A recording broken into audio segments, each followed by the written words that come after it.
Welcome to the Studio Chat podcast, your safe haven for self-discovery, growth, and transformation. I'm Barbara Thompson, your host. I'm a therapist and the founder of Self-Care Studio. Whether you're joining me from my private counselling sessions, my courses, or right here on this podcast, I'm dedicated to helping you reconnect with yourself and live life authentically. This podcast is your reminder to pause, reflect, and reclaim your power.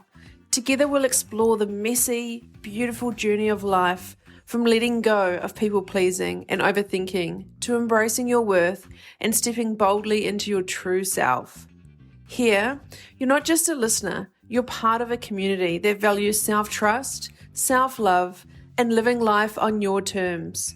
So whether you're navigating challenges, seeking clarity, or simply craving a dose of inspiration, you've come to the right place.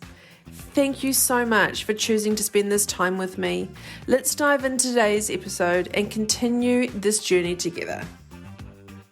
Hello everyone, it's so nice to have you here. It is 2025, I cannot believe I'm even saying that. And I'm probably a little bit rusty because I haven't recorded a podcast for a couple of months. But as you know, my podcast is all about honesty, authenticity, connecting the mind and the body, and bringing you stuff that's not bullshit, bringing you amazing, incredible guests. And one today, I think this is episode 131 for me, but I have to say, I think this is going to be one that will change your life. And it's something that you have to listen to. I want you to pass it around to your friends and family. This time of year, we tend to get bogged down by, I've got to lose this amount of weight, all these kind of very heavy expectations. And I want you to kind of push that aside, because the information we're going to talk about today is stuff that I've experienced in my life and my guest has as well. So I love that you call yourself, Justin, a nutritional therapist. And I'm just going to kind of read what we're going to talk about today. So you help people realize that their health journey is a self-love and personal development journey. So that is so my jam. So first of all, I want to welcome you to the Studio Chat podcast. Yeah, thank you so much for having me. I'm excited to be here. I'm excited to have you here as well. So I think the first thing is a lot of people equate weight loss to happiness. Yeah, of course. And people want to tick the boxes, and when I look like this or when I am this size, everything will magically appear. The partner will appear, the job will appear. I'll feel good about myself. Now, if I'm going to insert a little personal experience here, is the reason why I relate to so many of my clients is I do, as a therapist, sometimes I do share a little bit about my personal story. And part of that is growing up as a little girl, having a masculine energy, having my father in my life always saying, you're a big girl, you're ugly, you're never going to be anything. And when you have an athletic build as a woman, that now it's kind of celebrated a little bit and people recognize it. But back in the 80s and 90s, people would be like, whoa, what is this girl? She looks so different. I would go into a gym and train with the guys and they'll be like, how are you putting muscle on? And I'm not. And I felt very isolated. I couldn't find my people, and no girls were in the gym. Like there was no one. And so coming from that background, I saw a bodybuilding photo when I was 15 of Monica Brandt, which is a famous American bodybuilder. I can close my eyes and still see that photo when I was 15. And I was like, I want to look like that.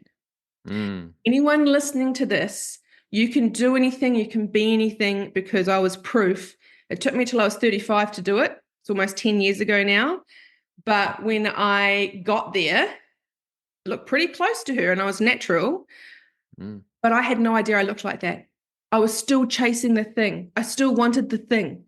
And I look at the photos now and I appreciate it. But I tell you what, I wasn't eating the right food. Like you talk a lot about reading the nutritional, when you get a packet of something or whatever, you read the actual ingredients, because on the front it can say low fat, low sugar, this is healthy for you, and people eat it and go, oh, it's hitting my macros or it's in my calories. But if you look at the ingredients, none of it's food.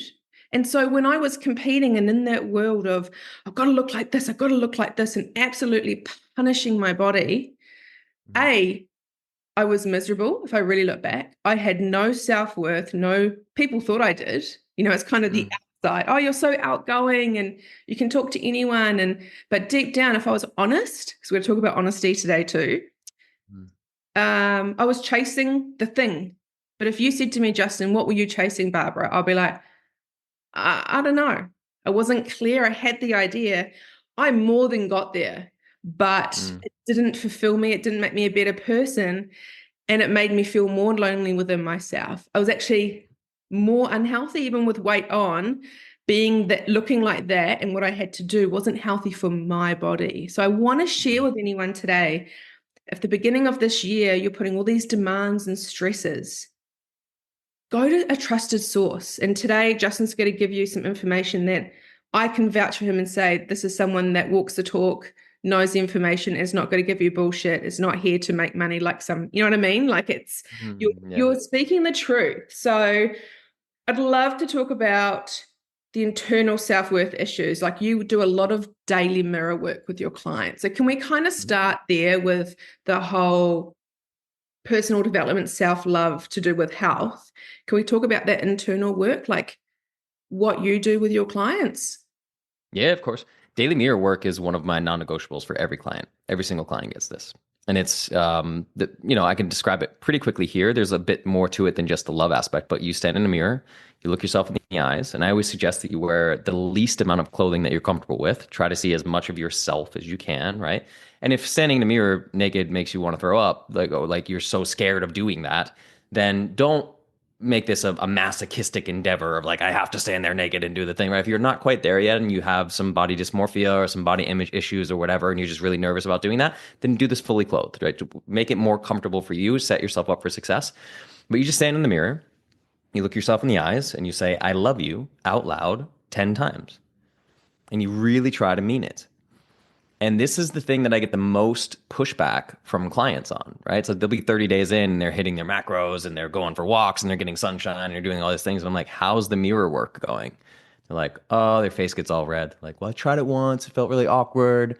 And then I left the bathroom. I was like, this is weird. Or a lot of women will actually cry the first time they do it. I've Yeah. had men try this the first time and they cry as well. A lot of men will refuse. I'm not doing that. It seems like woo woo to them or something. But it's like, it's incredibly profound when you sit with those feelings of like, you're the only person in the room. There's nobody in there with you. And if you're feeling embarrassed or you're feeling shame or you're feeling weird, who exactly are you embarrassed in front of? It's Mm, you. You're uncomfortable with self. And when we go back to what you just said of like, what were you chasing from the time you were a little girl to mm, 35 years old? If we really tease apart human incentives, it all comes back to one thing: love. mm, You wanted more love and you didn't know how to get it.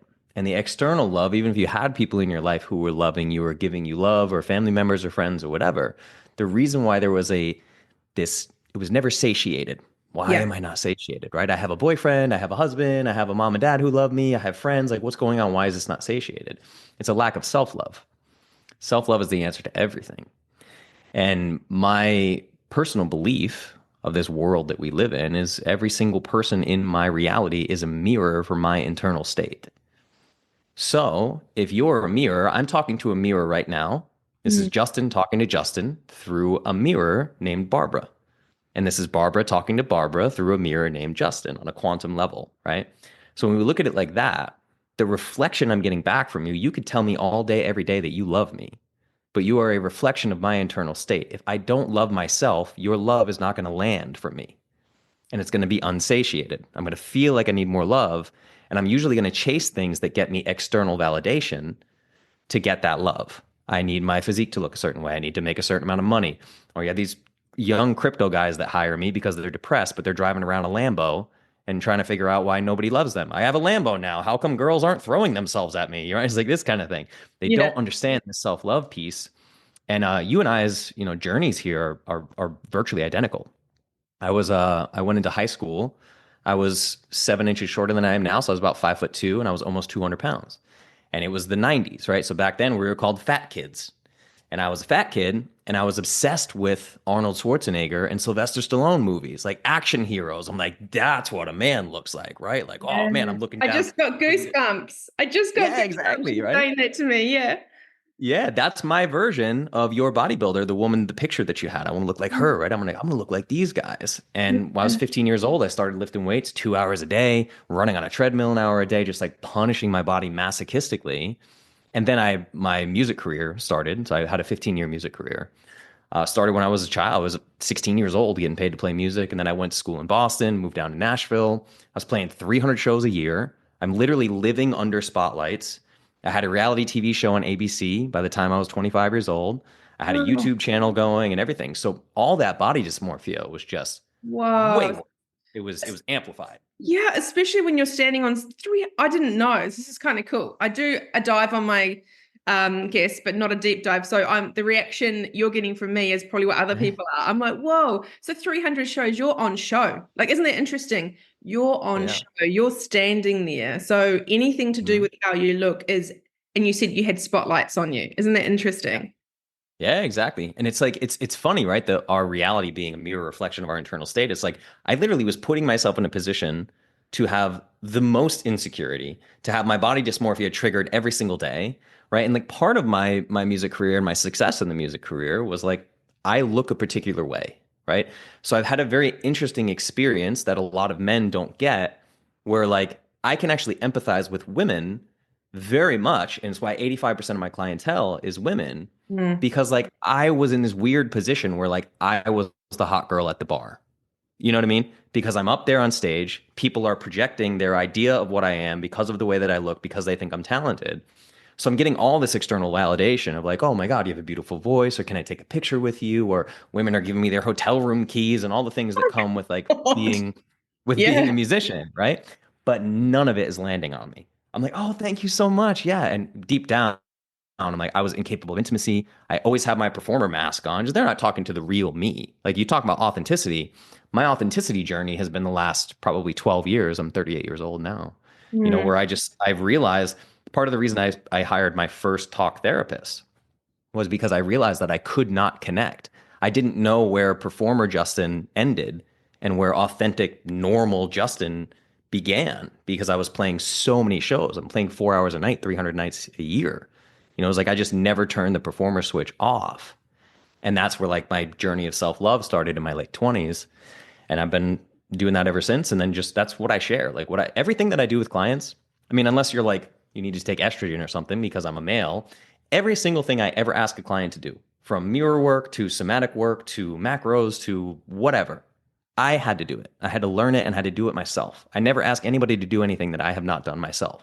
So Mm. everything I teach today is just the things that worked the best in my journey, in my 20 plus year journey. And all the things that didn't work, you get to skip those. I'll tell you the things that worked. And that's how we ended up here, really. Yeah, and you can also give people, we work very similar with my clients. I give them, it's interesting if you, curious to know if this happens with you. So you'll give, we're working through something with a client and you'll say, hey, I'll say to them, here's the speed humps. Here's what will happen. Here's what you'll feel. And they'll go, then they come back and they don't believe me. They're like, whatever. And they come back and go, you're right. It's like, no, no, no. It's not about me being right. I've Mhm. been where you've been. I'm trying to keep my journey was, I'm 44. So it's like, I'm most of the time I'm older than my client. So a little bit older, I've been here, done that. I'm not coming from a point of I'm telling you what to do. I'm holding your hand and just bridging that gap so you don't have to go through the painful years that I went through. Yeah. And then they go, oh, I can't believe it.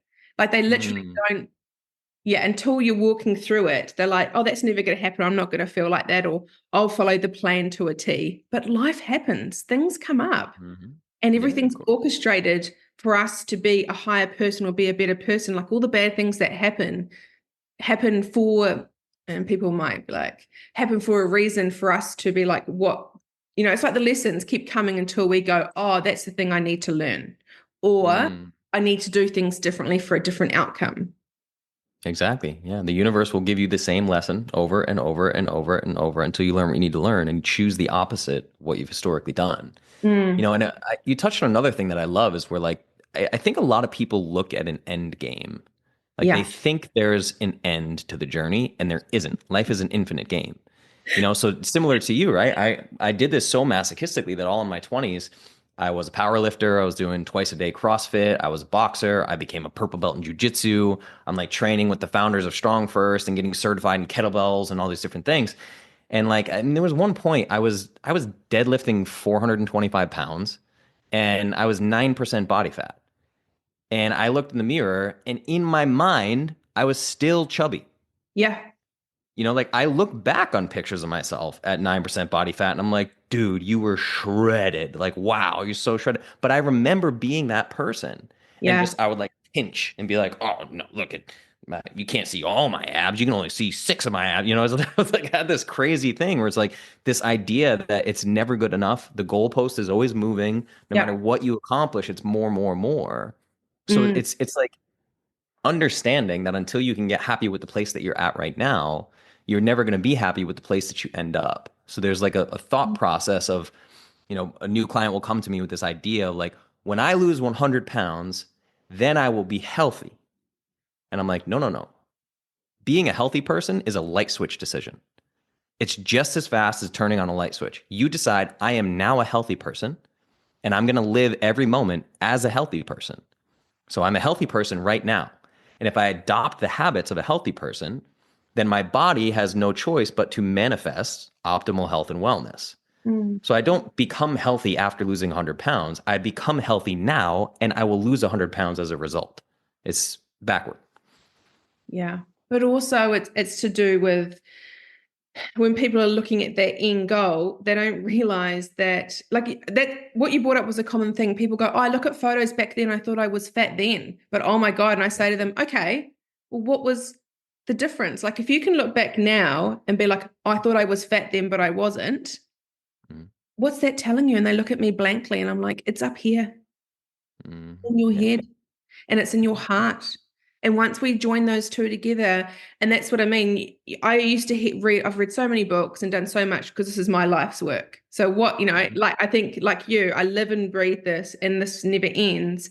But I used to read things like, oh, once you love yourself and you need to accept yourself right now, and I used to roll my eyes and go, oh, for fuck's sake, like who really Mm, loves themselves? And yeah, yeah. and I had no idea that the people I was surrounded by were affecting my life. I had a certain type of, especially having parents like I did, that I was attracting a certain type of person that I thought was love. And then it wasn't until Mm, I'm from New Zealand, I moved to Australia, that move was orchestrated for me to be very isolated and be very alone and almost look over my old life in New Zealand and be like, work, neighbors, friends were all a certain type of person until it mm, gave me that perspective to go, because I was fighting a fight that no one else around me was. Like I was taking supplements, I was having the disgusting protein powder and water, I was doing all the things that no one around me was doing.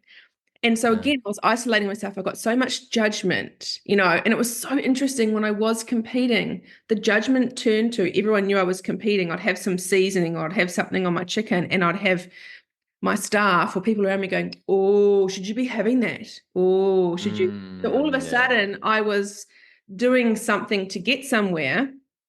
I lost friends. People were funny with me. People would go, do you want to, oh, that's right. You can't come to a barbecue because you're eating out of your plastic containers.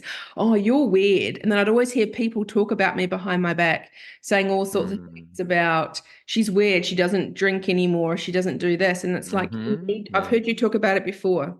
You need, when on this health journey and within journey, it will change you. But what it does is it mirrors people around you. It makes other people feel uncomfortable. Other Mm, people don't want you to grow. If they're not the right people around you, they will, oh, go and have the chicken, have the KFC or have the McDonald's tonight, or you can start mm, tomorrow. They will sabotage you. yeah. And it's hard enough. You need people in your corner. And now with technology, it doesn't have to be someone that's in your town. It can be someone like you that's at the other side of the world. Like this is the cool thing Mm, about connection and stuff. But you've got to find someone that is your person. Like we need to have that community and yeah. people that aren't going to sabotage you, because we will sabotage ourselves at any given, we're Mm, hardwired negative. So anything that's an out, we're there. So we've got to yeah. make Yeah. sure that we're nurtured around the right people that have walked this path, but people that aren't going to, um, I think just through that time, I just got thicker skin and I just learned to turn it off. But that was over 20 years of people always commenting on how I look, always commenting about my body, whether it was, and I've shared this story with some of my clients before. You imagine an 18-year-old girl, I go into a nightclub with my girlfriends. All my girlfriends are like a size 4 or size, like they're teeny tiny. I'm Mm, just never going to be like that. And that was hard. That was so heartbreaking and soul breaking as the media and women in general, like to be a woman and to be beautiful, you have to be like really teeny tiny. And, Yeah, also, yeah, and the world exacerbated that. Every single female friend I've ever had is that. So that was yeah, like right in my face. I could never go out and go, can I borrow your top or can I borrow your yeah, pants? I couldn't even do that yeah, fun yeah. girly getting ready thing. And I was in a night Right. ordering a drink.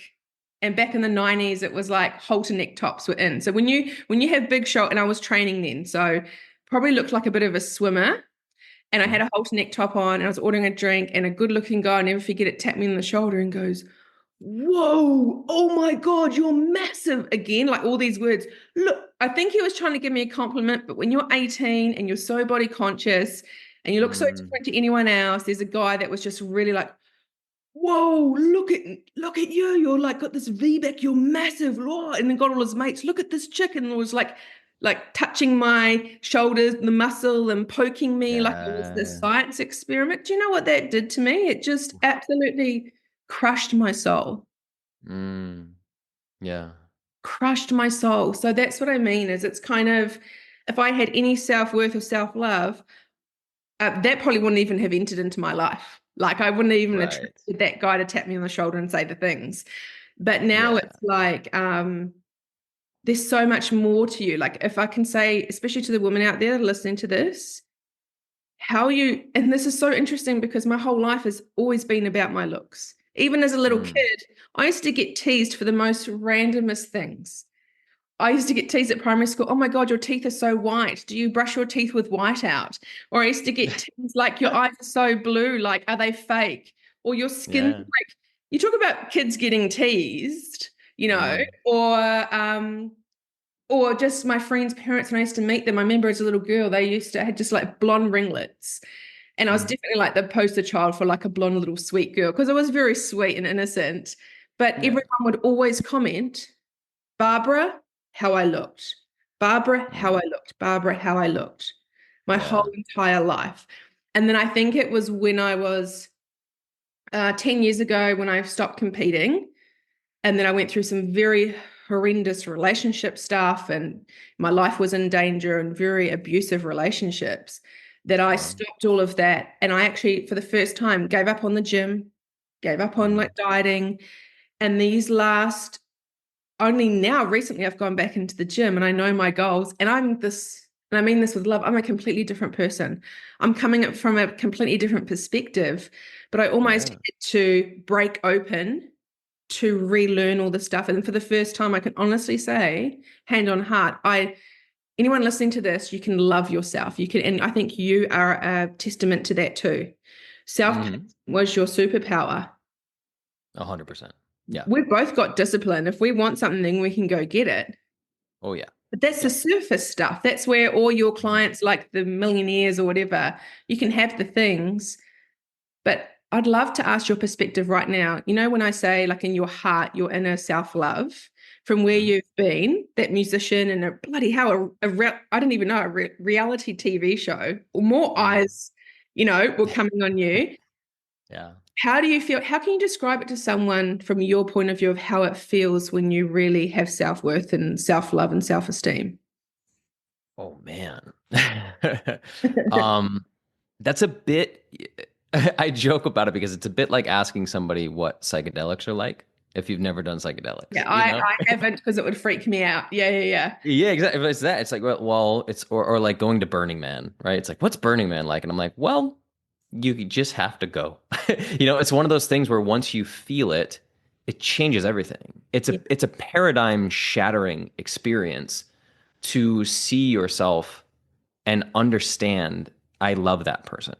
Maybe it's seeing a photograph of yourself, or for me, I see so much video content of myself because of my content, or I do daily mirror work every day. I tell my clients that I'm like, listen, I do this every day still of just understanding. Or another great example of this is I guess the most practical way I could describe it to somebody else to put it into like 3D tangible what changes is you become untriggerable for the most part, right? Like I do still have emotional triggers that happen in my life, as we talked about off air. Like we're all just little children in grown up bodies, right? So there are triggers that happen, But for me, right, I have a very large social media following, and I'm very anti-mainstream when it comes to calories in, calories out, and diet culture and all these things. I get hundreds of hate comments a day, right? So the difference is I don't know how to explain it to people. Like I don't even know that it is happening. Like I will read them, I'll see them, and it just does not register in my mind at all. Or like the experience that you had with this guy in the bar. Like one, I'm sure if you loved yourself, you probably wouldn't have been in that particular social situation Yeah. anyway, so you never would Yeah. have called that guy in. But if someone came and made a comment about my body today, like I wouldn't it wouldn't register. Like I just wouldn't really feel it. It's very interesting. Mhm. I think that when we're riddled with insecurity and we have body image issues and all these things, like I did a post on this the other day where like most women, it's like they wake up and they're like, uh-oh, it's breakfast time. Time to think about calories. Am I gonna fast or am I gonna eat one hard-boiled egg or what am I gonna do? Right. And their whole day is centered around these decisions that are ultimately because they don't think their body looks the way that it should. And they want to change that. And the only reason they want to change that is because of how they're being perceived in society, the way that the world is reacting to them. And they're thinking if I can just change this body, the way the way the mirror reflects back to me will be different. So it's an obsession. It is a constant daily obsession with what other people think. So the whole story that you just told of like Barbara, my appearance, Barbara, my appearance, the whole story of everything that you just said is how other people are interacting with you that is making you feel a certain way. Mm. When I feel fully centered in my own self-love, other people cannot make me feel a certain way. They just can't. And I've done podcasts about this and I've coached other guys about it because I have some friends that have some of the biggest podcasts in the world, literally. There's tens of millions of downloads. And I explain to them, like, listen, man, if I get hate and I see that, I'm looking at that person and I immediately feel empathy for that person. And I'm like, I actually love that person. They're perfect exactly the way they are. If it's some Instagram guy with millions of followers who's like teaching people how to bench press and he's like spewing hate my way, I'm like, man, that guy, he's probably helped a bunch of people improve their bench press. He's probably a great guy. I bet if we met each other and weren't both influencers online doing nutrition, we'd probably get along just fine. And like, I actually want nothing but the best for him. I don't have to make him wrong for me to be right. And because he says I'm wrong, I don't have to defend that I am right. There's no argument to be had. There's no emotional trigger. I'm so grounded in self that the only opinion that I give a shit about is mine. How do I feel about me? That's it. And that's what I live my life by, which is the only way to live in radical authenticity. And that's the core value that I have in my entire life. What I consider to be self-actualization from a philosophical standpoint is living in radical, authentic self-expression. I've built a life for myself where nobody is in control of any aspect of my life except for me. Every single dollar that flows into my bank accounts is a direct result of me Mm. authentically expressing myself. I get paid to be Justin because the biggest gift I can give to the world is to be the most authentic Justin.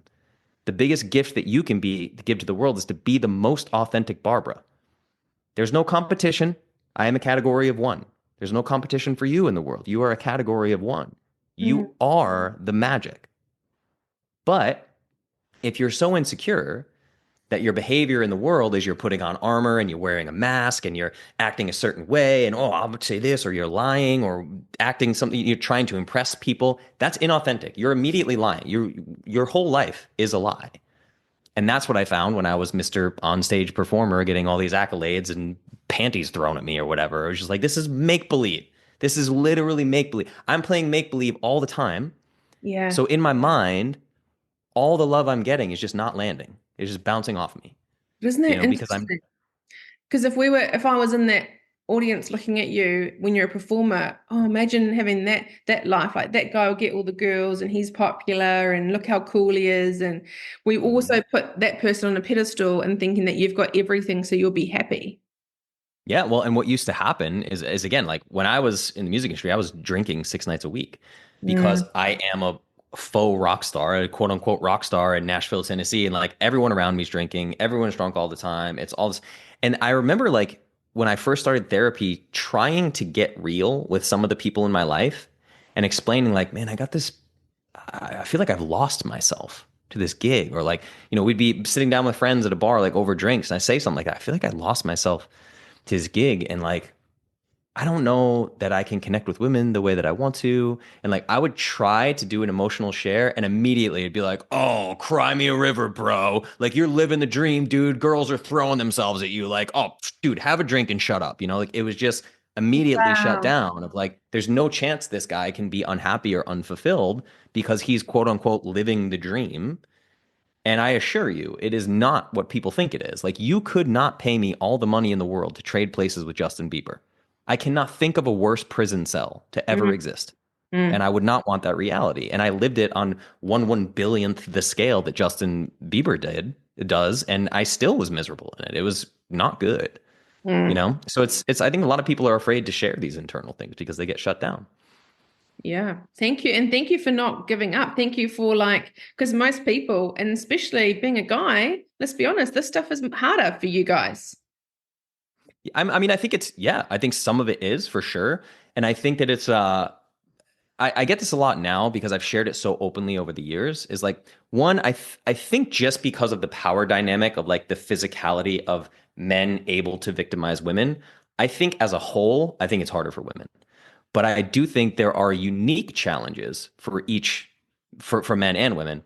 And I think it's not talked about enough where like we see all these guys like the gym bros that are like bench pressing, squatting, trying to get abs, injecting themselves with steroids and all these things or whatever.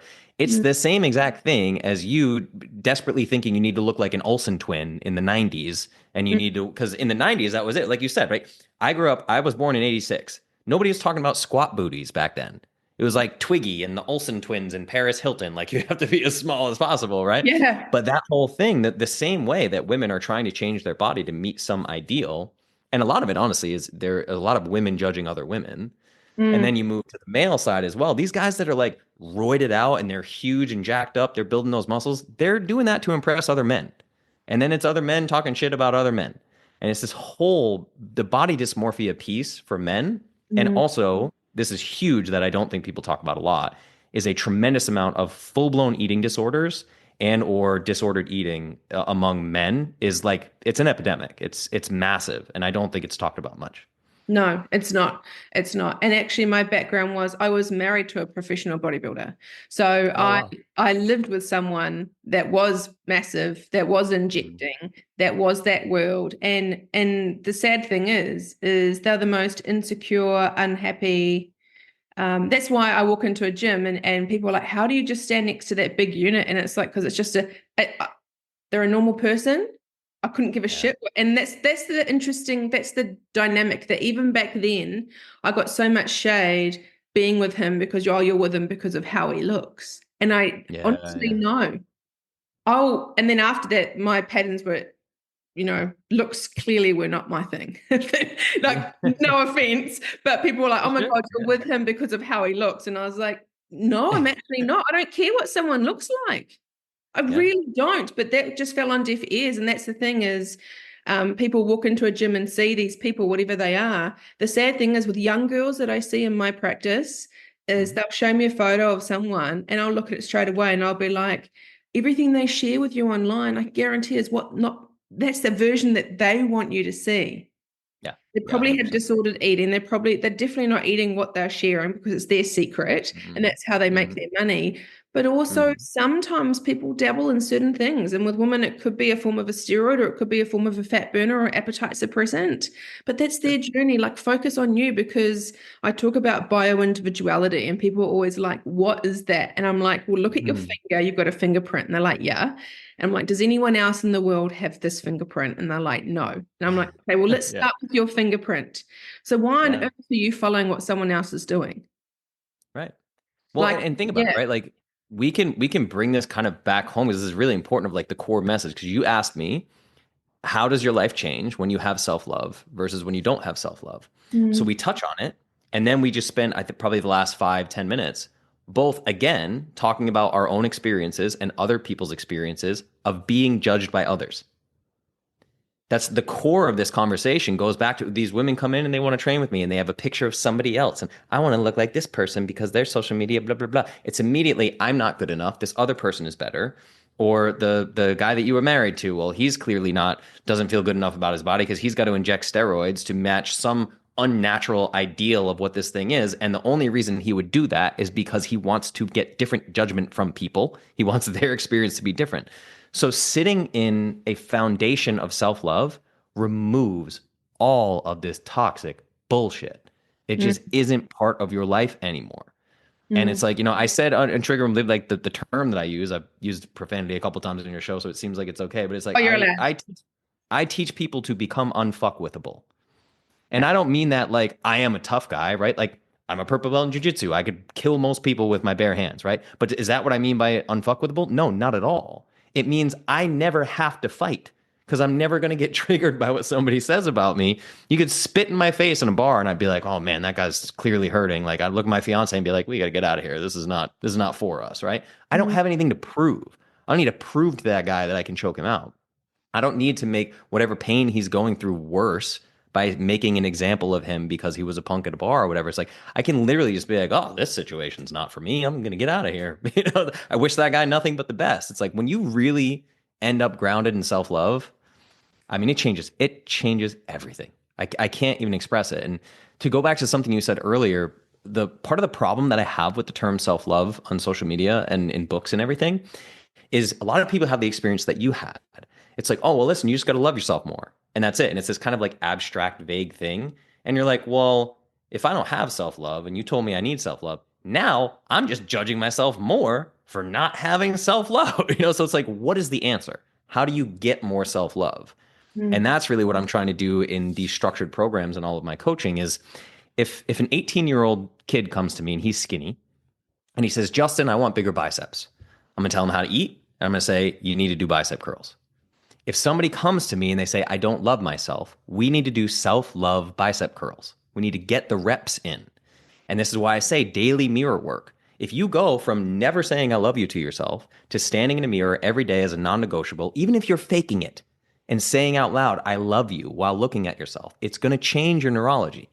And this is one of at least a dozen meditations and journal prompts and all these things that I run people through that is just like a weightlifting protocol for building muscle. It's a protocol for building self-love. We can actually build and grow and structure self-love and teach it to ourselves in a way that is tangible and 3D that shows results. And this is why I'm so big on results. And I always say, like, anyone who claims they have before and after transformations online, be like, oh, that's cool. Can you put me in touch with that client? I would like to talk to them. And almost everyone will say, well, no, privacy, blah, blah, blah, blah, blah, because they're full of shit. If you see one of my transformations online and I tell you that Shannon, a mother homeschooling 8 children, lost over 100 pounds, and you say, I want to talk to Shannon, I'm going to text Shannon. I'm going to say, hey, Shannon, will you talk to Barbara? She's considering signing up for Clovis. And Shannon's going to go 100% put her in touch with me. I can't wait to tell her about my experience. These are real people with real tangible results. And I think the most important thing that I do in this world is teach self-love. It's not helping people lose body fat. It's teaching self-love, helping them expand their self-love within themselves so that they can lose that body fat from a place of love and abundance, not from a place of sacrifice and self-punishment. It's totally different. Exactly. We spoke a bit about sitting still and being alone. So this is something that I see too, and I really feel like this is part of knowing who you are and knowing your worth is getting quiet, and people freak out. It's almost like back in the day, it was, oh, I don't get enough sleep. People used to use it as a superpower. Oh, I don't have time for sleep. Then all of a sudden it was that anxiety and ADHD kind of thing, right? But I really believe also throughout all of those years of all that buzzwords, being alone or sitting still with your thoughts, people freak out. They almost laugh at me and go, yeah, I just can't sit still. Oh my God, I have to clean the house all the time and I have to do all this and I have to do all this. And I'm like, so you never sit still? And they're like, no, because I'm scared of what's going to happen. Of course. I'm scared if I stop, what's going to happen? I said, well, would you rather learn how to stop now, or do you want your body to stop for you? Because one of the two will happen. It will make you stop. So do you find that as well, that a lot of people, when you're talking about your superpower, or what you're here for too, is to really help people with that inner work? It's Do you everything. find, Yeah. yeah, that with the inner work, the imbalance is that people can't be with themselves. Yeah, 100%. I always like to tell like stories of real people because it makes it more tangible for people. But so I had one client who was approaching his 30th birthday party, and he realized that he was like really struggling with social media and Instagram and this like everything looks beautiful on social media, and it's just this constant comparison, and this leads to like there's a term for it called FOMO, which is fear of missing out, where you're like, oh, everyone else out living lives that are way cooler than my lives, right? And it just feels like this thing that eats away at you. Mm. And I realized pretty early on that this particular client was very uncomfortable alone with himself. So I gave him homework, and I am very serious as a coach. I'm like, listen, you need to do the things that I tell you to do. I'm not going to fire you. You can stay with me for months and you can pay me as much money as you want to. And I'll keep telling you to do the same things. And if you don't do them, that's on you. And we can sit here and we can talk forever about why you're not doing them. It's up to you what you're going to get out of this. So I told him Saturday night was approaching. This call was on a Thursday or something. I was like, this Saturday, when it's 7 p.m. and it's time for you to go out to the bar and get pitchers of beers with your friends and meet girls and do all the things, you're going to put your phone in airplane mode. You're going to sit on your couch and you're going to stare at the wall. And he's like, what are you talking about? I was like, literally, I want you to do that for 2 hours. You're going to sit on the couch. You're going to stare at the wall for 2 hours. Prime time at Saturday night when you should be out and you should be taking selfies and posting on Instagram and blah, blah, blah, blah, blah. You're going to do this thing. The experience that he had with this, he did it, which was great. He ended up working with me for over 3 years and completely transformed his life. He built a multi-million-dollar business. It was crazy. But that one exercise, he explained it to me as it happened. He's like, dude, I sat on the couch and the first 5 minutes, I'm like, what is this? He's like looking at his phone. Every minute feels like an eternity. He's like, and finally, it was about 25 minutes into staring at the wall. He just burst into tears, just started crying, sobbing, crying. And it was all these feelings of like, oh, I'm missing out. There's people I could be meeting. My friends must be having such a good time without me and blah, blah, blah. And what he was faced with in this 2 hour period was the tremendous lack of self-worth that he had. If he doesn't go show face, if he doesn't show up as his charismatic self, if he doesn't do all the things that he's supposed to do, quote unquote, by societal standards, his friends are going to forget about him. That was the story his brain was telling. They're out having fun without me, and they're going to realize that they don't need me to have fun. Their lives are better without me. It's this whole internal dialogue and these things that we force upon ourselves, the guilt and shame. Like imagine you sit alone by yourself in silence for 25 minutes and you erupt in tears. What is going on there internally? We need to unpack that because what we've been given is data. And we have to understand what that data means and how we can course correct based on the data. Does that make sense? Yeah. Yeah. That's powerful. Thank you for sharing that because a lot of people, would never do it. Like good Yeah. on them for just doing it because stuff will come out and like how it erupts and how I think anyone listening to this, when you've been pushing something down for so much, when I first started my therapy, it would show up in me, because crying used to be a weakness. And so, it's different. Crying as a weakness used to be my belief, but I would watch an ad for a cereal and with a mum and dad and I'd be crying. So I had Yeah, I exactly. have two sides to me. I have a side where, and that hasn't stopped. I watch a movie or something and I'm always crying. But then the other side was when life was tough, I'm strong and I just have to suck it up. But when I Yeah. began my therapy process, how it would show up for me, and I just want to normalize this for people, is that I would feel almost like a rush of blood or a rush of something to my throat. And then Mm.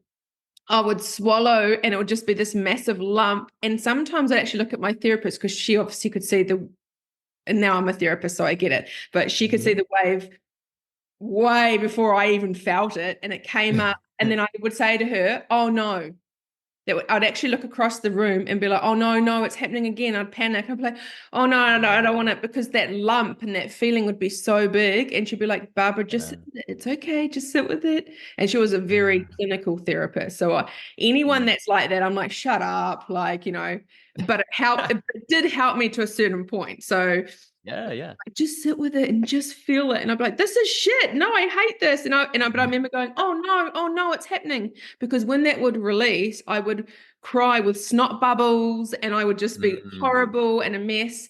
And then and people would describe it like waves. And I know it sounds so like, eye rolling. Like the wave came over me, and then all of a sudden it was just peaceful. And I kind of was like, oh, we think it's going to be worse than what it is, because that encompassing that massive, almost like chokehold over my throat, again, because I couldn't use my voice. Again, there's hidden meanings. I couldn't use my voice for so long.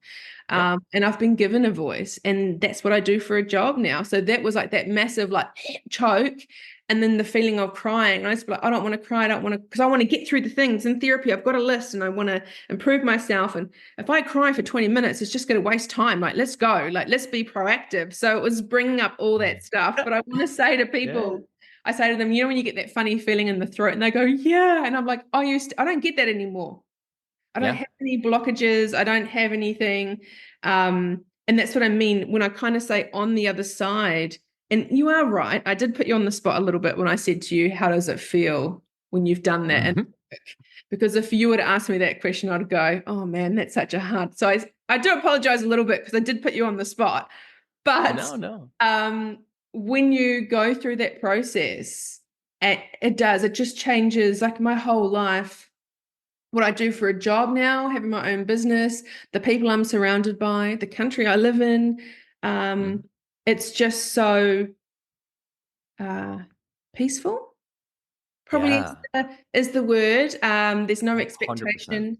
Even though I have Yeah. deadlines as being a business owner, there's no rush or no panic or no rushing. You know, that a lot of women rush. There's a thing called rushing women syndrome where they pick Mhm. up the kids and they're always late and they're rushing. I just don't rush. I Right. don't muck around, but Sure. that my honesty has come back. I've always been honest and authentic, and people took that. I allowed people to take that away from me. Now I carry that as I am me, and that's how Mm. I bond and connect with people. As people will feel it even before I say anything, the genuineness. And sometimes I wish, like back in the day when it got really taken advantage of, I wish I wasn't so genuine. And luckily, in the time I grew up, I wasn't in any, I could have been in some very dangerous situations. I remember once, this is what I mean, I was very gullible, and I had no teachings. Like my parents didn't teach. It's no one's fault. But, you Sure. know, I had circumstances where I'd go out drinking. And I remember this one night, I'd go out drinking, and one of my guy mates was there, and I'd just broken up with my boyfriend. Like, this is the thing. I broke up with my boyfriend on New Year's Eve. How old would I have been? 21. And he was like Mhm. late 20s. And we had a fight because I remember my pay wasn't going until midnight. And I was at the bar. I was like, babe, can you get me a drink? And he's like, fuck off. I'm not paying. And we had a massive fight and we broke up because he wouldn't buy me a drink. And I was like, my type was so bad even back then. So I remember sitting on these stairs in the main part of Auckland in the city, New Year's Eve, crying. And then I saw a guy that I knew, and he had like probably 20 mates with him. And he's like, Babs, is that you? Why are you crying? Come out with us. So I remember going out with him all night, going back to this apartment, at least 25 guys. I was the only girl. Now, Yeah. what, like, do you know what I mean? Like, I was put in many of those situations where I look back now and I was so genuine and honest. And I thought everyone was like me. Like I Mm. thought it comes from an eye of being vulnerable and very gullible, but really trusting. Like, man, I could have, like, thank goodness I was definitely being looked after by someone else. Like Mm. there's no way many circumstances in my life have happened that I think, oh, wow, because I thought people were just like me. And every time again, I got why, and that's hard when you're in, if anyone's listening to this and they've got a toxic relationship with themselves or with people, like I had the double whammy, I had it with myself and then every Mm. partner and friendship I would choose. And it would be like, how do I describe this? It's like, I could never understand why someone like a partner, I'd be like, well, I'm feeling this and I'd never do this to you, but you're doing, I just don't understand you. But there was no one in the middle that would say, you're just not wired like them, Barbara. You're different. Yeah. And there's Yeah. no wrong. It's just that you're never, period, you're just never going to understand how that person operates. Yeah, of course. But also, it starts with myself. I had no idea what I wanted. I'll give you one more example because people will, I think this will really help people when, especially women, I find when they've of a certain age, they get into their 30s. So as a kid, you copy everyone at school, and then you're a teenager, you be in the cool group, and then when you're in your 20s. But I think when you start getting in your 30s, you get that, who am I? Like, what do Hmm. I like? And one of the first things, and this is very embarrassing for me to I lost myself so much, people pleasing, overthinking, doing everything for everyone else. As I went on a couple of dates with a really, really nice guy when I was 35. And I remember he dropped me off one morning and was like, "Oh, come around to my house tonight. I'll cook dinner and do a bit of a cheese platter. What would you like?"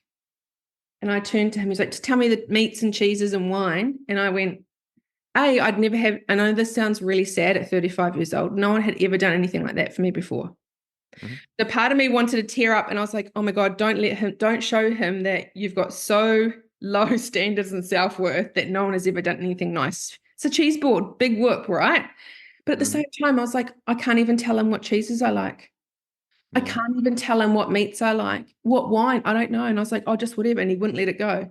He's like, no, no, no. And he grabbed my arm. He said, no, no, no, you got to sit with me and I'm not going to go until you tell me what you like. Mm. And I had to actually turn to him and go, no one's ever done this for me before. And he was like, what the fuck? And I was like, I actually can't tell you what I like because I don't know because I've always picked for other people. And he's like, oh, fuck. All right. He goes, I'll sort it. And like, he gave me like 3 or 4, it was bliss. Gave me 3 or 4 platters. He was like, here you go. Now we get a test and so he goes, next time, if anyone asks you that question, you're going to know.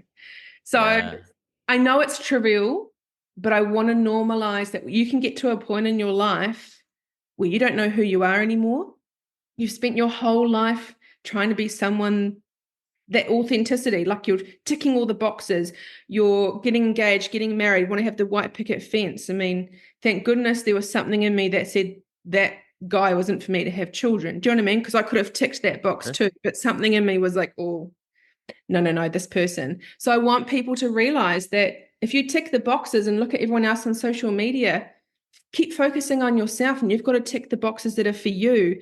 But if you tick those boxes at one point in your life, you will wake up one morning and you can't tell people what you do for a hobby. You can't tell people what your interests are, what you like. And that was just one moment in time I can share with someone. And it's cool. If people laugh about it, that's awesome. That's what I'm here for. I love humor. I love sharing all sorts of parts of my life. But that's something that, how sad is that I'd never had any of that kind of care factor in my life because that was how low my self-worth was. I hadn't invited someone in my life to do that stuff, but also have a moment where I literally went blank and was like, I don't even know what I like. That was such a dark, triggering moment. And again, they added that more negativity. Oh my God, for fuck's sake, how do you not even know what kind of cheese you like? Like, oh, you're an idiot. Yeah. So that's just just a little example of how our self-worth, and if we live a life pleasing people, where it can take us. 100%. Yeah, it's like you talked about the busyness, right? The busy woman syndrome, right? It's like I tend to call it mommy martyrdom is very real, where you have women who ended up checking off the boxes, right? So if someone finds themselves they're middle-aged, they're significantly overweight or dealing with chronic health conditions or low self-worth or anything like that, I always have to take them back in time and say, your life has been a series of shoulds where you did what you thought you should do. You chose this partner, you had children with this person, you went into this career, not because you wanted any of those things, but because you were checking the boxes according to the opinions of others. And we're back to the thing. If you have very low self-worth, it's very easy to get convinced that you should do all sorts of things.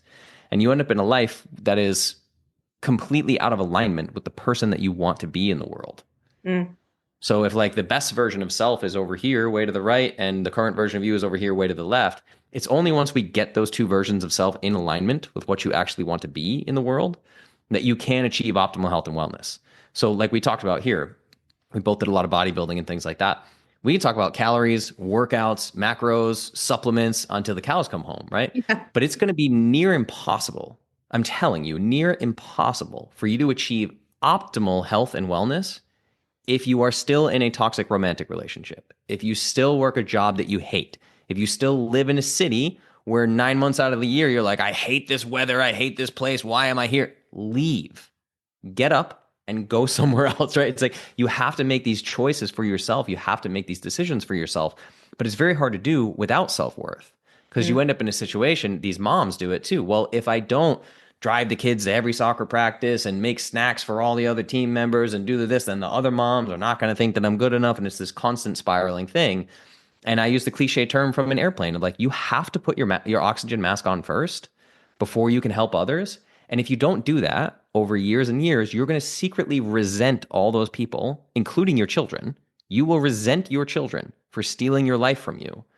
And it's not anyone's fault but your own because you didn't learn how to set healthy boundaries, right? So when we say like the universe is going to give you the same lesson over and over, and then when you're telling your story, like it was the same with my friends and the same with my romantic partners, and I was so authentic and I'd meet all these people who weren't. I'm like, well, that's the universal lesson that you were being handed over and over is you have to love yourself enough to say, I will not stand for these types of relationships. I Yeah. need to learn how to set boundaries with these people. I did an Instagram post about this the other day, a reel, and I got a ton of messages about it because I was like, one of the biggest challenges I see when people shift to a healthy lifestyle is one of their biggest obstacles is the judgment of the people that they are closest to.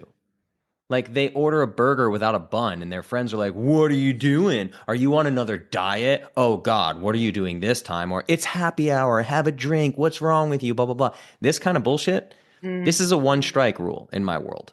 I'm like, hey, listen, I'm doing something that is better for me. I'm trying to better myself. I'm trying to improve my health. I'm trying to do an act of self love for myself. I love you as a person, and I am only here for you supporting me. If you bring negativity to this, if you try to put me down, if you try to tease me or make fun of me for a way that I am living, we will not spend time together anymore. I love you. You're great, but we're going to go our separate ways. Do you understand? And Mm. it's so challenging. I don't think I've ever had a client come to me day one who is capable of those kinds of conversations. Interesting, because I've never had those I guess because I've worked in gyms and managed gyms, and so I've been heavily in that world as well as a career. And I worked at Jenny Craig, one of the biggest centers in Australasia. I managed that. So I was put into all these things to get all this knowledge. And I would never comment on what anyone was eating.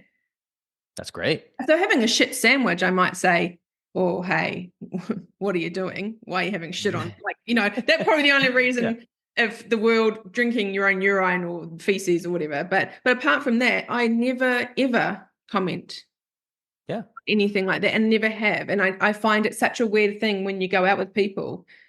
Order what you want, but it's so weird that people are so intrigued. Mm. And it's interesting. Think of yourself when you're in a group of friends, you go out for brunch and you might be at a cafe and you might be like, okay, no, like say it's sourdough with eggs Benedict or something. And then you go, hey, no sauce, no toast. So you order in a way that the whole group goes, huh? Hmm. What are you doing? And then you think about it in that circumstance. When that waiter walks away, everyone's like, what are you doing? Why are you doing this? Oh, I did this. And you shouldn't do that. And I've heard that carbs are bad. Like all of a sudden, Hmm. a decision you've made, everyone at the table on their perspective, Yeah. and that's what I mean. Like you said, it can throw people off. Like this person's trying to make a choice. They should be Yeah. celebrated. And actually, that's what I roll my eyes because I go, why are we even talking about this? If I went out for brunch with people and they order whatever, it wouldn't even come on my radar. Of course. Like Do you if someone know said, can I have 12 hard-boiled eggs? I'd just sit there and be like, cool, that's what they're eating. I just don't give a shit. totally? Do you know the core reason why all those people cannot help themselves but make comments? Ooh, this the insecurities within themselves. 100%. They are Yeah. so insecure in the way that they live their own life. They are so insecure that maybe they don't know the answer to eating healthy. They're so insecure that they heard carbs are bad, but they don't really know what the fuck they're talking about. They've never studied biology, right? They don't know what's going on.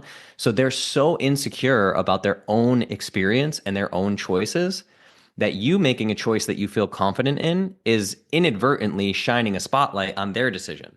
Mhm. So it's like if you just ordered a burger with no bun and said, no, thank you, I'm not drinking alcohol tonight, and they have a burger in front of them and a margarita, they're immediately like, oh shit. you know, and they have that discomfort that they have. Again, like we said, people are not comfortable sitting with their own emotions. No. So their comment about what you're doing is a pressure release valve. They have so much energy stored within them, like, oh no, am I doing this wrong? Oh, why are you eating that? And they just burst out. They can't help it because they have no emotional intelligence and they're completely out of touch with their own body. So Mm. instead of sitting with their own feelings, they're having the feeling that you did in therapist. Their throat feels something. They go, oh no. And instead of feeling it, they go, What's wrong with you? Are you on a diet? Why are you ordering your burger with no bun? Blah, blah, blah. And they can't help it. It's diarrhea of the mouth because they're so insecure. Yeah, diarrhea of the mouth. Like I don't remember that one. That's a good one. Yeah, they just can't help it. It's like, here it comes. So, all right, But and then if we're insecure in our feel, it can knock us off of our diet or whatever, right? Like we Oh tend to yeah. believe when we're feeling insecure or low self-worth, we tend to believe that that everyone else is super confident and doesn't struggle with the same thing. So Yeah. the vast majority of people are running around wildly insecure. Yeah. Yeah, and you listen to their words. Obviously, I do that for a job. I watch body language, and that's what I always say to my clients. And I say it in the dating sense. It's so interesting how much of this, your self-worth, the health, the fitness, goes into the romantic connections as well. And I say to people, especially the young ones, like it's so cool that I can reflect it back to them. I say that guy or girl is going to show up as their best self in the beginning, Mhm. their very best self. So if they're only coming over for Netflix and chill at the beginning, you better believe it's not going to get any better than that. Sure. Or if they're always late or they're always this and they're like, oh, but he can, or a comment I hear, this is interesting when you do the internal work. I want people to really listen. The people that you're surrounded by, I want you to listen to the words they use.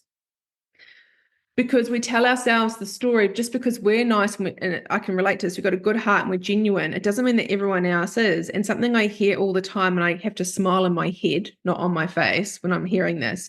I have my young girl say to me, oh my God, Barbara, he's so nice. Oh, he's so lovely. Oh my God. And I'm like letting them, this goes on for a while. And I have to do the voice, and people can't see me, but it's the whole voice and stuff. I'm not mocking anyone. It's just the Yeah. change in the octave of their tone and the Mhm. excitement. And I can feel the adrenaline in their bodies. And I already know where this is going. I'm like, yeah, all right. And I let them express themselves. And I just look at them and I go, oh, that's so lovely. How long have you known them for? Mm. 10 days. And I'm like, Mm. wow, we're off to it. Great. And the things that people are talking about are the really little things. Like, oh my Yeah. God, he bought me nuggets from McDonald's. Oh my God. And I'm like, Mm. in my head, that used to be me because you Yeah. have no self-worth for yourself. That if anyone gives you that's why young, I don't want to, these days you have to be careful when you talk about men and women, but just in general, Mhm.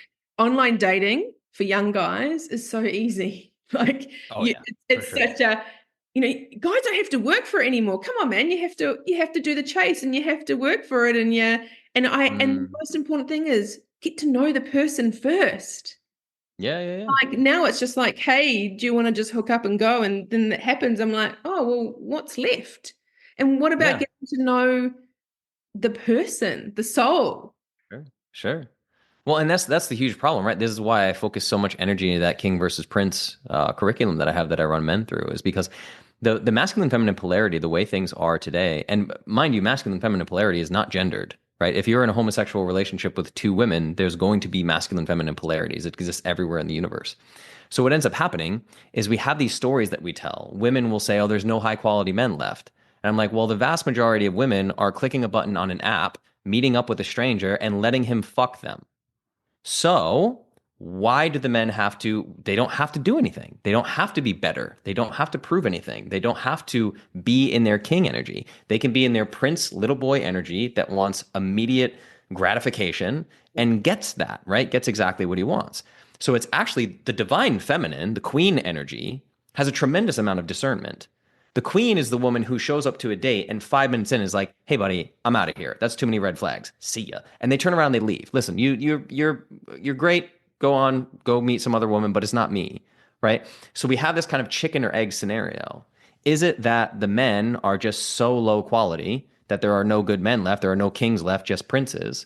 Or is it that we also have a lot of princesses instead of queens with no feminine discernment, who also, mind you, most of them are shoving birth control in their mouth and destroying their feminine discernment.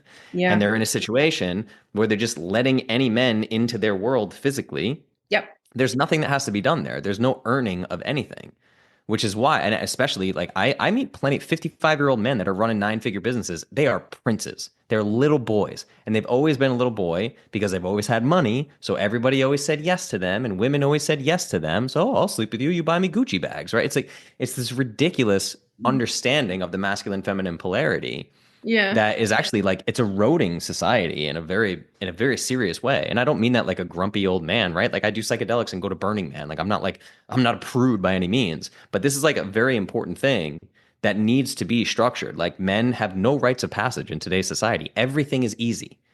So it's especially like, dude, if you're a man listening to this, go take a jujitsu class. Like literally just go roll jujitsu. Some guy's going to choke you out 10 times on day one. It's going to suck. It's going to hurt. Fine, whatever. But like we have to do things that are challenging. Everything is so instant gratification that we end up in a really messed up situation. Mm. It's interesting because a few years ago, when you said there's no, and I'm not in a relationship and haven't been for about 7 years now, by choice, right? Because I had Yeah. to really learn that I had a type, and I was really good at getting a type. So I'm proud of myself because I was really good at getting a type. But then when I realized the 7 years, the old Barbara previously, when you said there's no good men, I would have sat here and gone, oh, and it almost comes from a bitter, yeah, there's no good men. I'm sitting here and going, oh, there's plenty. There's absolutely Yeah. so many out there because Abundance.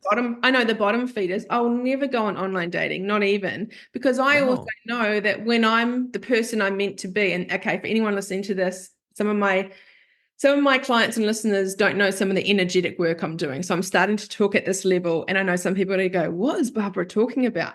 But when you do this stuff, what happens is it's taking me, like I'm personally up to a level that when I'm at that level, I'm going to mirror someone at my level. So if I haven't met 100%. them yet, I'm just not at that same level. But every year, every month that goes by, I know I'm improving and I'm better and I'm getting better. Then I know when that point comes, it's just actually just going to happen. It's not Yeah. something I have to worry about. And I hear the panic. I hear the Hmm. worry. Hmm. I'm not worried about it because I know if and when it happens, awesome. But if it doesn't, that's actually okay too. Like Of I'm course. complete. Of course. But if you had met me before, there's no way Barbara would have looked at you now and said, and I want everyone to listen to this. I would never would have thought that. Yeah. I'm complete. I I actually totally don't agree. need any, and it doesn't come from this is interesting. So my shift is I'm very masculine. And obviously I can do everything myself. And the younger me was very masculine, but now when I meet someone, I will let them lead. Like I will let them be the man, which I Mhm. never, ever would have done. I'm like, yeah, you Yeah. do. Like, do you know what I mean? It's allowing him to Of be course. manly. Of course. And I joke with my This is also girlfriend. why like I joke lead with my your girlfriends. I want a man with dirt under his fingernails. And they're like, oh, Barbie, you're so gross. And I say to him, yeah, I want to smell his armpits. And they go, oh, you're a freak. And I'm like, well, like the endorphins of Yeah. like the nail. My girlfriend's going to listen to this going, oh my God, Barbara, I can't believe you just said that on a podcast.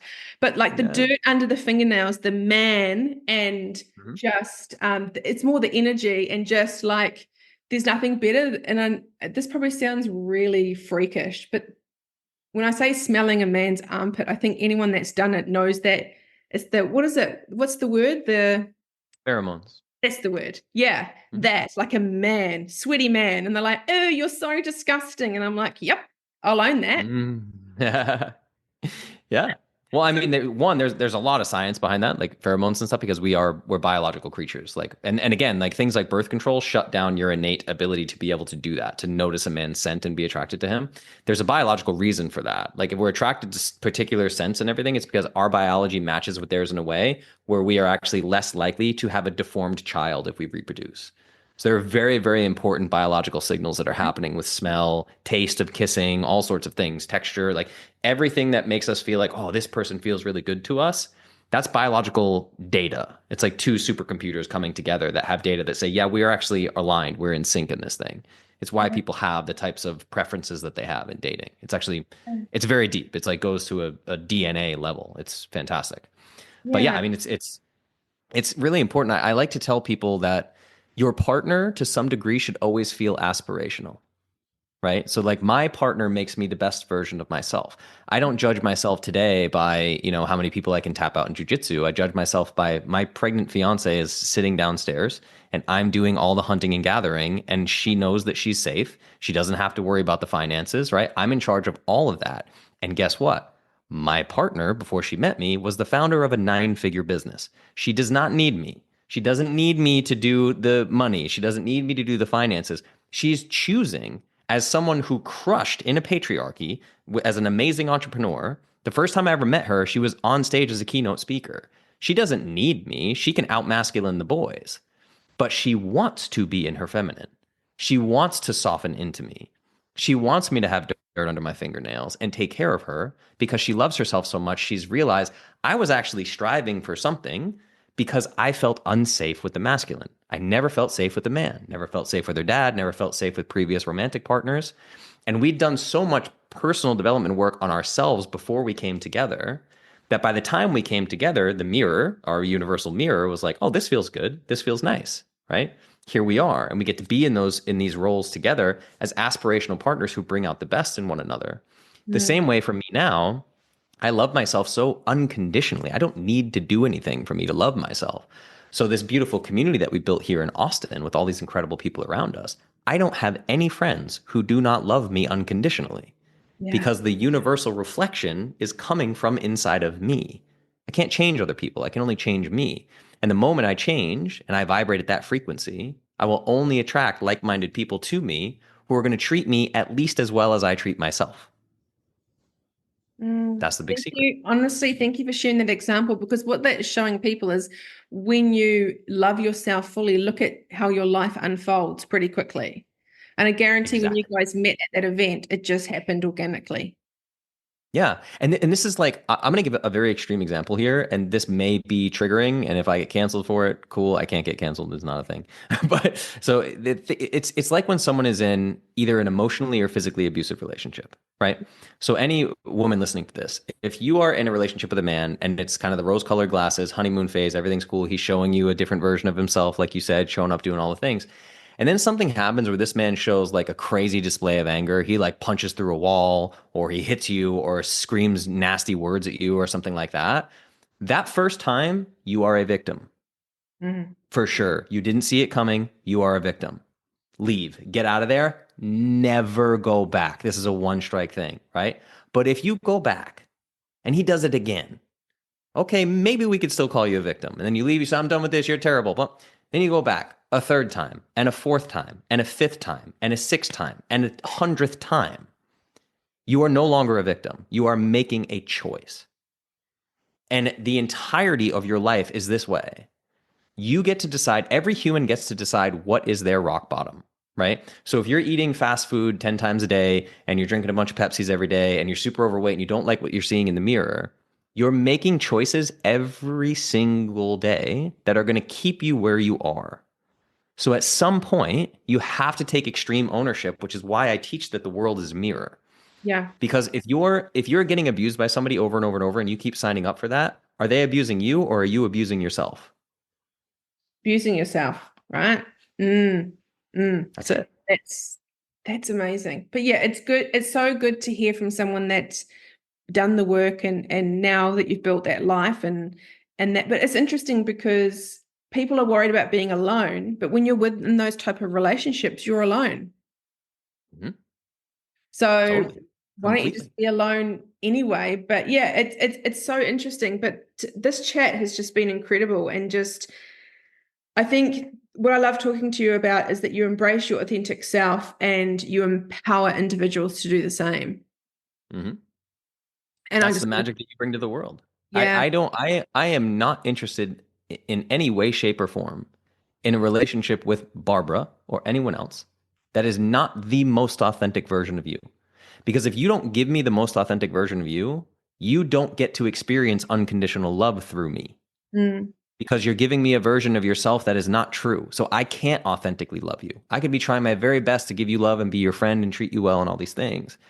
I can only give you love to the degree to which you can receive it. So if you're lying to me from the jump or presenting a version of you that's inauthentic, you're not going to experience unconditional love. I can't give it to you because I'm loving a version of you that does not exist. mm, So my whole reality is this. I am not interested in inauthentic people. And it's the best friend filter you could ever come up with, right? If I meet somebody and they're inauthentic and they're acting kind of sketch and then I catch them in a lie or something, I'm like, it was really, really great to meet you. We're probably not going to hang out again. You know, mm, and this is what we see in online dating too, of like this idea of ghosting people. Ghosting exists because people are so afraid to have uncomfortable conversations. mm. That's the only reason. right? If I'm on a date with somebody and it was a train wreck and they text me the next day, hey, you want to get together again? I'll be like, no, honestly, I don't see any compatibility between you and I. We're definitely not going to go on a date again, but I wish you the best. Bye bye. Why is that so hard for people to do? You know? And ultimately, what it all comes down to is the number one incentive in the world is love. You're either getting love or you're afraid of losing love. So the reason we ghost people is because we're afraid to lose love. We're afraid to say something that hurts somebody's feelings, and then we're going to lose love. But you're going to lose love anyway by ghosting everybody around you. So it's Mm. like you're perpetuating the very thing that you're afraid of. Yeah. Yeah. So it's all boils down to like being alone, honesty, and not punishing yourself. But also, yeah, looking back, if you have photos of yourself that you look back and think, oh, I thought I looked bad then, but I actually look good. What is Yeah. that telling you? It's in your head, it's in your heart. And to be honest, I really feel you need somebody, whether it's me, you, or someone else, someone in that field that's done the work before. Because I couldn't have done this work. I don't know about you, but I couldn't have done it solely on myself. I needed a bit of an outside person just to tap into and to check in. And because you're changing, and it scares people when I say that you change everything around you. It doesn't happen overnight, but it's you're up leveling. You're going, this person doesn't suit me. Actually, I am going to 100%. say no, I don't want to go to that barbecue. And Sure. how even people saying no, people pleasing. If you are going, like it's summer here in Australia at the moment, so going to a barbecues or anything like that, I say to people, my clients, if you just don't want to go, just say no. Don't even, and you have Hmm. to work up to that way. But that's the Totally. start of this. That's that start of that loving self is, Yeah. do I want to go? Do I not? And what are the reasons do I want to go? And most of the time it will be, well, I've got to be seen. I better show up because I'm a good friend. But again, you're Yeah. living life externally. We want to bring it back to being like your internal, what's going to fulfill your needs. Totally. Yeah, my entire friend group here in Austin, like we can cancel plans and 15 minutes before. Hey, listen, I'm feeling off, man. Like I'm just like I am definitely not going to make it tonight. Like I'm feeling funky. Or I'll strip the me and my fiance, we're in conflict right now, and we don't want to come out to the party because we're in conflict and we have some things that we need to deal with. Right? We Yeah. don't. I don't make excuses. I don't lie. I don't. If I don't want to be somewhere, I don't say I'm sorry, I can't make it because that's a lie. I could make it. I could get in my car and make it if I want to, but I won't. So I will choose my words carefully. Hey, I'm not going to make it. I won't be there. I'm Mm, not saying I can't be there. That's making a bullshit excuse. I'm lying, yeah. you know? And it's Yeah. just lying is commonplace in our society and it's ridiculous. It's like eroding everything.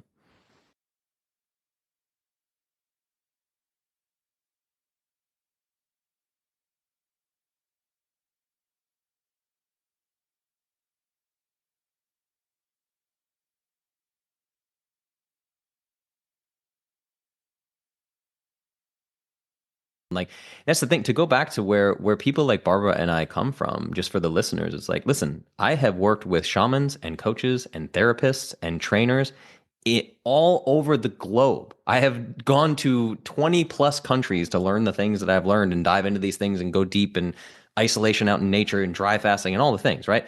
So I've been all over. I've met a whole bunch of people. And never in my life have I seen a bigger concentration of like minded people to what you've heard me talk about today on this show than here in Austin. And the way that I describe it is I've never met so many people who are living life intentionally. There's a lot of different types of people. I have Venn diagrams of friend groups. I have my entrepreneur friends. I have my super spiritual friends. I have my health and wellness friends. And they all come together. The Zen diagrams come together in this beautiful way because everyone who's found themselves here is here intentionally. The friend groups they're a part of are intentional. The relationships they're in are intentional and they're conscious. Whereas where I grew up, like in Rhode Island, let's say, like everyone is just on autopilot. There's just like there's no intention at all. They're doing what their parents did before them and they're drinking beers in the garage like their dad taught them to. And it's just like this weird thing where there's no intentionality at all. And that's I just can't be around that. Like I need intentional people in my life. Just to speak to this too, because you shared your experience, is I feel like I want you to know this. But once I realized that all of my relationships had been toxic in my 20s, because the way that I got girlfriends was like, I didn't have to date. I didn't have to go on apps. I just played on stage and then I stepped off stage and I would talk to somebody and that would be my girlfriend. That was like the way it worked. So I didn't have to learn like real dating. Yeah. And prior to Megan is my fiance's name, prior to meeting Megan, I was single for over 6 years. because Okay. I had done therapy, I'd done the self-love work, and I realized I was numbing myself with these relationships and this music industry. So I got out of the music industry, traveled the world, I went solo around places, Thailand, all these different places. And yeah, I was single for 6 years by choice. And I got to a place, which is kind of what you were saying earlier, where I was talking about checking boxes. I was like, I have this list of boxes that my dream partner needs to check, Yeah. and I'm not going to settle. And Yeah. people used to tell me, your expectations are too high. You're never going to meet somebody just like you who understands entrepreneurship and is physically fit and all of that. You'll never find it. You got to lower your standards constantly. For years, I heard that. And I was like, I would rather live my life single Yeah. then lower my standards to settle for somebody. They have to check all these boxes. And I was just patient. And then I'm at this entrepreneur event. I was on a private island in Croatia. And there's this girl on stage with a microphone speaking about how she built her business. And I mean, she checked all the boxes I had and 1,000 boxes I could have never even thought about. It was Yeah. incredible. It was like beyond Can my I ask you a wildest dreams. question, which I think I already know what you're going to say? When you Sure. looked at her, did you know? No, I actually didn't. No. Oh, that wasn't the Yeah. answer And I was expecting. no, she said the same thing. I mean, there was definitely, when I look back on it in my gut, we both say that the moment we met each other, there was an energetic something Yeah. of like, whoa. And we were having a conversation that started about business, and within 5 minutes, we were talking about Jungian depth psychology and like mommy issues. And we were like, whoa, and okay, like the conversation went really deep, really quickly. But also, she was in a relationship at the time. Her boyfriend was there, and I met him at the same time. So I think it was just like energetically, we kind of turned that part of our brains off. And then Mm, we stayed in touch. And it wasn't until 2 years later that we actually started dating. But there definitely was, she became this sort of like she was an aspirational person in my mind. I had just left the music industry. I was just starting my business. She was making 1,000 times more money than I was. Like I kind of put her on almost like a pedestal of like, whoa, I've never met a woman like her in my life. And then over the next 2 years, I built my businesses and we did my thing, and we ended up coming back together in this really beautiful way. mm. But she definitely blew me away. When I first met her, I was like, I have never met a woman like this in Yeah. my life. I That's didn't what I was know she thinking. was going to be my person, but she definitely blew me away. Yeah. That's what it is. That is your person. Someone that blows you away. And you said that there was a slight energetic shift. That's what I was looking for. Because, yeah, Yeah. I already know in my head, and and I know whenever that happens, and I'll look at him and I know what I'm like. I'll be like, oh, shit, it's happening. Like, oh, shit, it's him. Like, you know what I mean? Yeah. Like, I know how I'll be like, oh, awesome. Yeah. Oh, my God, it's happening. Totally. Totally. Yeah. Yeah. Yeah. But thank you so much for sharing that with me. Not that I don't need validation and you're not giving that to me, but it's Sure. like hearing someone that's just a bit, I feel like you're just a bit further on than me, like within this stuff. And I feel like personally, selfishly, I'm talking to you today because you're showing me the road. You're showing me, here you go. This is kind of just keep Sure. going, keep doing everything. Um, Exactly.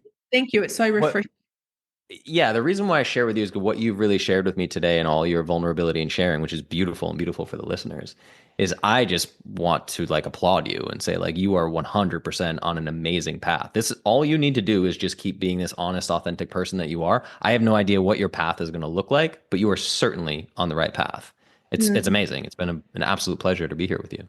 Yeah, and it's so lovely to talk to someone that you challenged my thoughts and we're just on that same place and it just flowed. So much Yeah. so that I don't know, sometimes you're in flow, we're finished now, and I'm like, I don't even know. I know moments of what we've spoken about, but when I listen back, when Yeah. I do it a lot with clients. I sit in a room and then I say something, I look at them and it's like, and she's back. And then and as a Mm, therapist, sometimes it's a bit scary because I work on that level. And then I finish sure. talking and I'm in the room and I sit there and be like, I have no idea what I just said. I go somewhere else. I go to a different place. And then so Yeah. when they mirror that back to me like 3 weeks later, oh, you know how you said the thing? And I'm like, yeah, just share with me. Oh, you'd be proud of me. You know how you said the thing? And they Yeah. flicked it back and I sit there going, I must have been having a good day. That's actually some really good shit. Yeah, yeah. I mean, I don't know how woo you want to get with it, but I fundamentally believe that we are vessels. Like I'm just Yeah, here with no, you, channeling we energy, was just all me now. Yeah. just flowing through. Here's the Awesome, magic. right? Yeah, it's How incredible. cool can life be? And how cool is it that we can have a conversation like this and I'm going to the gym now, and you've just like fueled my heart, and I'm just like, oh, like you've just made my day. As corny as that sounds. No, I feel the same way. It's been amazing. I love it. Yeah, you get to go to the gym. I have a group coaching call, so I'm about to hop on with some of my clients and have a great time. Yeah. Yeah, honestly. Now, before we wrap, Justin, if people want to work with you and find out more, where can they find you? Yeah, so I'm very easy to find on the internet, just Justin Nault, but all of my official social media handles, it's always at Justin Nault Official. And I always recommend people go to Instagram, follow me on Instagram and just send me a message. And you're going to speak directly to me, not a team member or anything. And just say, hey, listen, I heard you on this podcast. And maybe you want to ask me about the food list. I'll send it to you for free. You want some somatic practices? I'll send them to you for free. You want the daily mirror work? I'll send them to you for free. I like to have real conversations with people. So send me a message, tell me how I can help, and I'm happy to take it from there. Oh, awesome. Thank you so much for your time. It's just been incredible, Justin. Yeah, right back at you. It's been a pleasure. Thank you so much for tuning into today's episode. I hope this conversation has added value to your self-care journey and inspired positive changes in your life. If you enjoyed this episode, consider sharing it with a friend who might benefit from this episode. Don't forget to subscribe on Spotify or on your favourite podcast platform to stay up to date on future episodes. Your support means the world to me. I genuinely love hearing from you, so please take a moment to leave a review. Let me know which part of today's episode resonated with you the most. Your feedback guides the direction of this podcast, and I really appreciate each and every single one of you for being a part of this community. To fall in love with yourself is the first secret to happiness. To find out a bit more about the Studio Chat podcast, head over to my Instagram page, Studio Chat Podcast, or if you want to find out a bit more about my counselling private practice, head over to Instagram on self_care_studio.